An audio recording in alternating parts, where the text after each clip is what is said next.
මේ සයිට් එකේ තියෙන කන්ඩිෂන් එකක් විශේෂයෙන් පෙන්නන්නේ. මෙන්න මේක බලන්න මේ බිත්ති වල බිත්ති මේවා ටිකක් පරණ වෙලා තියෙනවා. බිත්ති තෙමි තිබිලා DSL පැතිලා පරණ වෙලා. දැන් මේ වගේ බිත්ති එක කපලාරුවක් කරන්න යනකොට මොකද කරන්නේ කියන එක තමයි කියන්නේ. මොකද මෙහෙම බිත්තියක් උඩ මොනම જાතියේ කපලාරුවක් කෙරුවා කපලාරුව ගැලවෙන්න පුළුවන්කම තියෙනවා. ඒකට හේතුව මේ කොම් ෆංගස් ඇතුළේ තියෙන්නේ. ෆංගස් ඇතුළේ මේ පතුරු දැනුත් මේ ගැලවෙනවා මේ. වේගලා මේ ගැලවෙනවා. දැන් මේක උඩ කපලාරුව ගැහුවාම බිත්තියට බොන්ඩ් වෙන්නේ නැහැ. ඒ වෙනුවට බොන්ඩ් වෙන්නේ මේ උඩ තියෙන ලේයර් එකට. ඒතර තව කාලයක් යනකොට මේව ඔක්කොම ගැලවෙන්න ගන්නවා. ගැලවෙනවා කියන්නේ උඩින් තියෙන කපලාරුව ගැලවිලා තමයි යන්නේ. ඒක නිසා අනිවාර්යෙන් මේ වගේ තත්ත්වයක් තියෙනවා නම් බිත්තියක වැදගත්ම දේ තමයි මේක සම්පූර්ණ අයින් කරගන්නවා, සුද්ධ කරගන්නවා.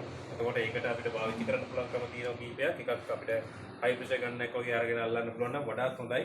වැඩි සාර්ථකවම කරගන්න පුළුවන්. එහෙම නැත්නම් වයර් බ්‍රෂ් එකක් පාවිච්චි කරලා මේක ක්ලීන් කරලා ගන්න පුළුවන්. අරගෙන වතුර ටිකක් ගහලා ඉවරලා සුද්ධ කරලා සෝදලා ගතයි.